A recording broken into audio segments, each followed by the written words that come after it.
Today is a bittersweet episode as we pay tribute to and celebrate the late, great Ozzy Osbourne. Ozzy, of course, came to all of us as the frontman for Black Sabbath, was immediately near and dear to our hearts as the singer for Black Sabbath, and then went on to a wildly successful solo career, beginning with the Blizzard of Oz band. And you guys know all the history. He needs no introduction. We are fortunate enough to be joined today by Harald Oimoen, who is a friend of ours. He's been on the podcast before. He is a photographer out of the Bay Area. He came up with Exodus and Metallica and Testament and Possessed, and his photos can be seen on the back of Slayer albums, Metallica albums, Exodus albums, Possessed records. He knows all these guys. He's got a long history with them.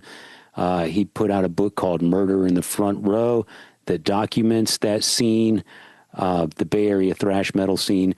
And Harald was lucky enough to be at the Back to the Beginning concert, Ozzy's final show with Black Sabbath, and his final appearance, period, as it turned out.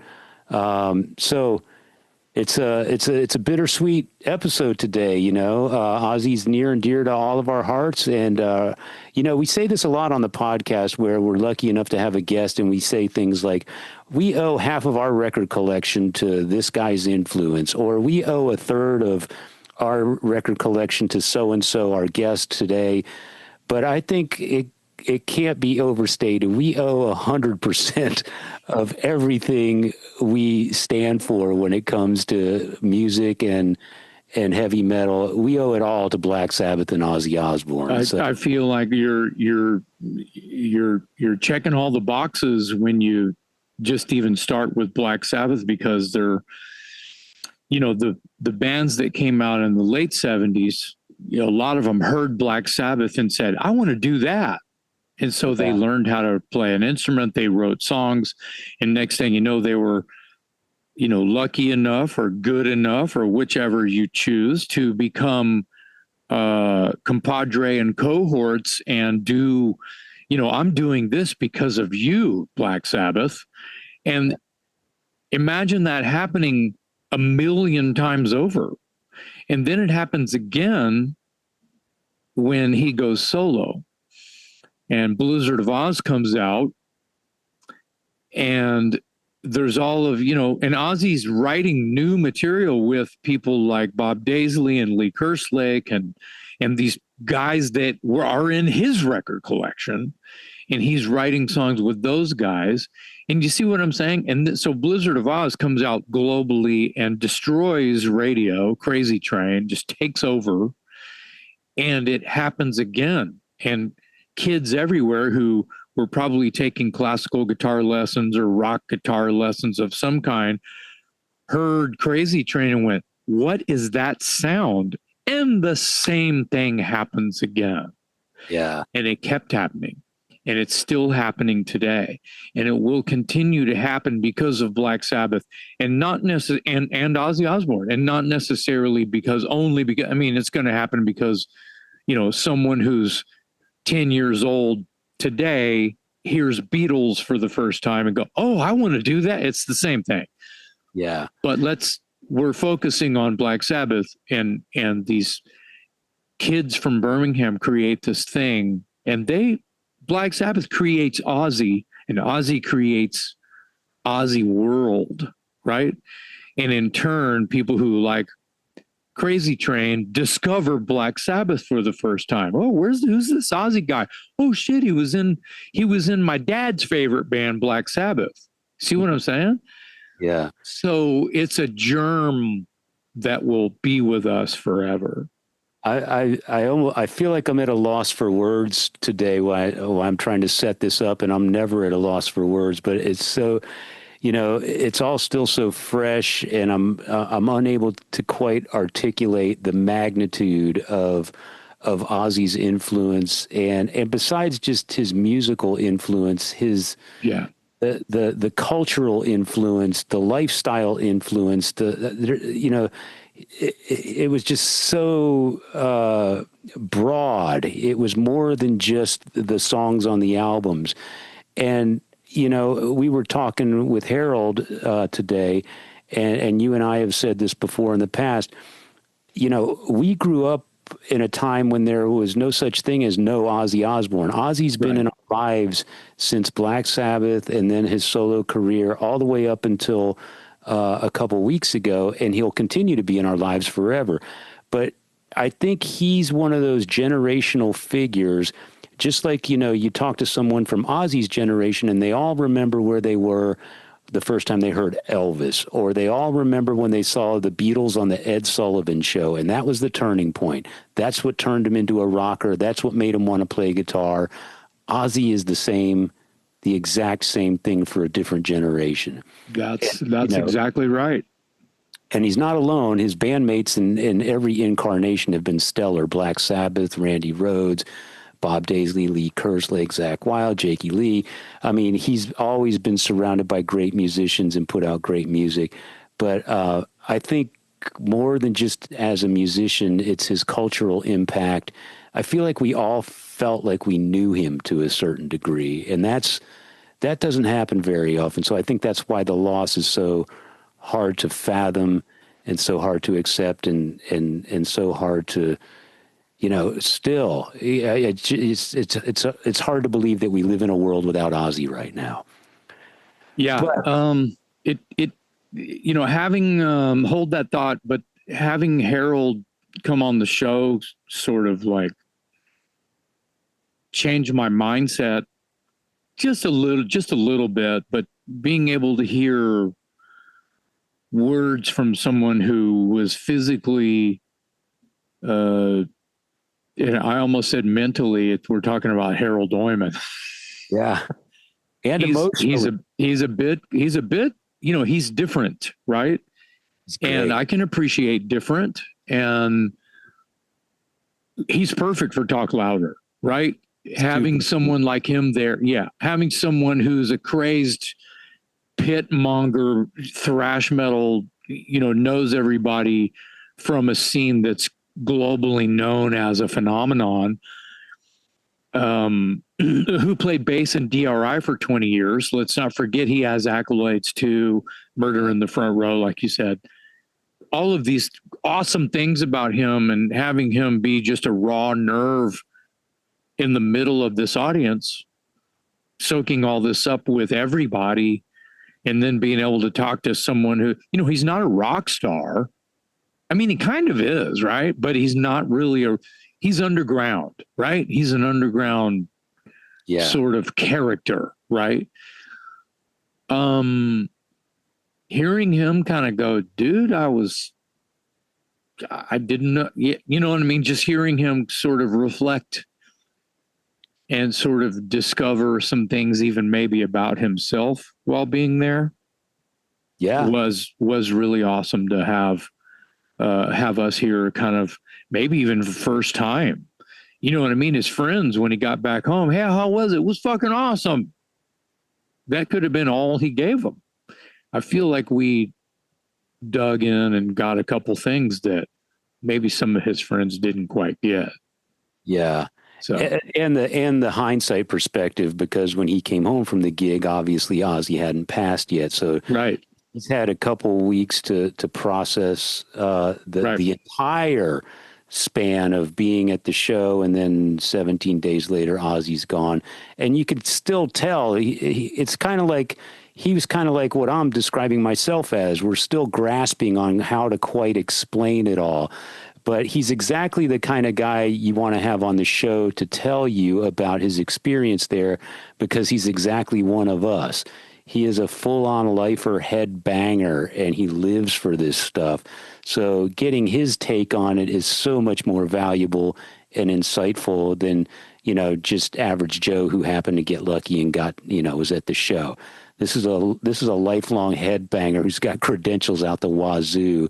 So he's emotionally attached like few other people would be. So yeah. Well, and you know, most people, well, everyone at an event like this is a fan. Yes. It's not just like would you like to go to a concert? I don't know. Who is it? I don't know. Back to the beginning, and all of these bands are playing. Let's go. You know, everyone there was, they were there for this reason, and Yeah.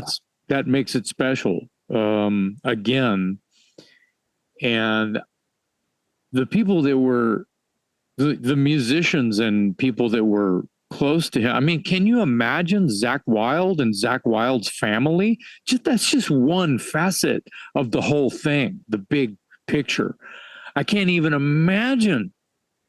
I heard that they buried Ozzy officially on his estate. Yeah. And I heard that Zakk Wylde played guitar and like sang, and I was just like, oh my God, I almost lost it just reading that. Yeah. The ripple effect from this concert and then the passing of Ozzy is still continuing. We're a couple weeks away from it as we tape this episode, and by the time you're watching it or listening to it, we'll be about a month away from it. And I guarantee you, everyone will still be feeling the ripple effects from it. But as you said, everybody was there to celebrate this concert. They knew the significance of it. I think my point was that Harald may be a little more invested than your average person because he's kind of made it his life, as far as his photography and his bass playing with DRI. I mean, he's been in the trenches. He's more than just a guy with a battle vest. He's really put in the time and effort to pursue metal as much as anybody that makes records and goes on tour and stuff. So I've really valued his insight, and he is fun to hang out with. He's a blast because he's a dangerous guest because he might say and do something unexpected that not everybody in the room is going to gel with. And I don't know Harry like other people might know Harry that see him coming and go, oh shit. Like he told a good story about when he was working security at the old Warfield, right? Yeah. And we'll let him tell the story, and what this person said out loud will tell you a lot. It confirms what I'm leading to here. I feel like it was a great episode. There's some funny things about this whole thing, and those things to me are. I saw Craig Gass, who's a stand-up comedian. He's got a podcast with Chris Kale, who I think is in or was in or is in, plays bass for Five Finger Death Punch. And I think their show is called Beardo and the Weirdo or something like that. And they had Rudy Sarzo on, and they were doing their version of what we just did with Harry O. Yeah. And it was really great. It was really great. I'm not trying to compare, but two stand-up comics hanging out with Rudy Sarzo getting this same version, but letting Rudy get emotional and talk about the whole thing and have a historical sort of look into how this current thing affected him was really awesome and really great and cathartic. And some things came out of Rudy that were like, he was literally saying, wow, I haven't ever discussed this little thing about this whole thing until right now. And the reason he was letting go of these little things is because of what has transpired. So it was really good. So everyone check that out. And there's been a bunch, David Ellison's podcast, he did a wrap up like the day he got back. It was like the next day David Ellison went live or he recorded his version and it was great. And as I mentioned, I think Eddie Trunk called Nuno's hair is still wet. He had just put his guitar down or something and gave him like a 7.5 minute, dude, tell me what, Eddie's like, tell me what it was like. What's going on? And Nuno, of course, is a total cool head, man, a true gent. And gave Eddie like this synopsis that was just like spine tingling. And it's funny. The funny thing is we have Harry O. Yeah. We have this crazy person who was, if everyone was there and you don't know who Harald Oimoen is, he's the guy in the bloody jacket and the devil mask walking around the floor at Back to the Beginning. That's who's on our show today. If you saw footage, wide angle footage, and you saw someone dressed like that, that's who's on our show, because he's not wearing his mask. That's all. So yeah, lovable and scary Harry, right? No, and this was pre-planned. This was like, who can we get who was at the gig? This was like, I heard he was going to be there, and I reached out immediate. So yeah. The whole thing took an unexpected twist. Jason had planned to get Harry on the show just to sort of be the boots on the ground, man on the street, kind of report back and tell us what that gig was like. And then, of course, Ozzy passed, and that really put a whole new twist on it. So we were able to sort of focus on both sides of the story. As I said, when we opened this segment, it's a celebration and a tribute to the late, great Ozzy Osbourne. We all owe him so much, and we couldn't be happier to have Harald Oimoen on the show to recap his time and his experience there. What an emotional gig. He's been to a million gigs, and he said it himself. He's never seen anything like it. Yeah, so I think it kind of fucked him up a little bit in the best way. Can you blame him? Yeah. No. Yeah, exactly. And I just want to remind everybody that every time people would kind of, imitate Ozzy Osbourne, whether you're in a tribute band or Halloween or whatever, and you put on the white fringe shirt and you put on the long haired hippie wig and you write, Ozzy on your fist, on your knuckles. And I just want to remind everybody that the three words that he always said at every show were, maybe it's four words. Yeah. I love you all. Yeah. And that's all I have to say. Yeah. We love you, Ozzy. Harald Oimoen today on the Talk Louder podcast.